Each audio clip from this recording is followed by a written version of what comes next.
จ้าตอนนี้ฮานูนะกำลังสิทำนะนี่เจ็ดปากขนาพระเจ้าขายเคืองมืออื่นนี่ละนี่หนูกำลังเฮ็ดอยู่ดีนะกำลังคุ้นเคียวห่อส้มปลาสะโดนั่นแล้วบัดนี้ปิ้งปลาน้อยปิ้งปลาขนาไปได้นี่ไม่ได้หลายเดี๋ยว3 โลปลายเห็นคลิปใน YouTube กดติดตามเขาได้เด้อหนูทำเองโคตรพวกมะม่วงมาแต่งแล้วโซ่อีกกับข้าวเหนียวหอนๆบะละคักกันใช่นะมีหมดพักโบโหหอมเอาเสิร์ฟน้ำกันนะน้ำปลาล้ามีดิปลาผงสูตรโลดเจ้าพวันนั้นเลยมือเด้อค่อยเจ๊ๆมันก็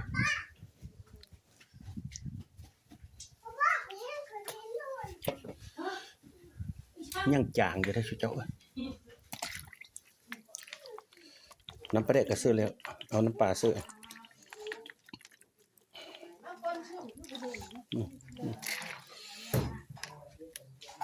ผงชูรสพ่อแล้วโน่อะไรเจ๊มาสีอันนะเจ๊มาสีอันนะคุณคิดตะแหล่ล้นนอโซ่สูงอันนั้นเลยอันน่ะ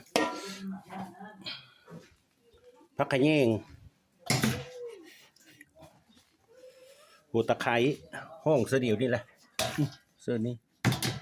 เอาแล้วจะเอาไปตัดแซ่ไปกินข้าวเหนียวร้อนมื้อเสาร์นะมาหลักคากแถวนั้นโซ่ซาดก็คนละปิ้นคนนึ่งพ่อเป็นล้มๆนะอย่านึ่งสุกเดี๋ยวนึ่งสุกแล้วมันเปื่อยนะเอาดิจังน้อยกระเพาะแล้วนี่นะนี่เอาสันนั้นขึ้นมาเอาสินนี้ลงอันนี้พิเศษอันนี้นะนึ่งสุกกินเองอันนี้นะนั่นน่ะเราสิเจ้านึ่งคันเฮาปิ้งเฮาปิ้งรู้แล้วมันคือป่ามีสุกมันเป็นจักแนวเลยเป็นลืมเสียหนามันมีเหลืองอมห้อไว้อยู่เป็นตะกินนะมันแนวนั้นแล้วสิเจ้าลังเฮ็ดอย่างนี้เดี๋ยวนี้นะเคืองคายนะปิ้งแล้วก็เป็นสีหน้านี่แหละสุขนาเป็นตะแซ่บใช่ป่ะปิ้งปลาขนาผู้ไทยนะปลาขนาอันนี้คนนึงพอมันหลุมนะพอมันสุกเต็มบ่ได้แล้วก็มาปิ้งนี่โดนไม่ทันได้ปิ้งอันนี้นะอันนี้ส้มนี่ก็ยังไม่ได้ปิ้งนะหอมหุ่นโหดเลยจ้ะอันนี้นึ่งข้าวนะมันกำลังอายขึ้นนะน้องเจ้าโทนถูกสินะที่เจ้าถือว่าจบพิธีมื้ออื่นก็ไปขายนั่นน่ะล่ะจบพิธีแบบนี้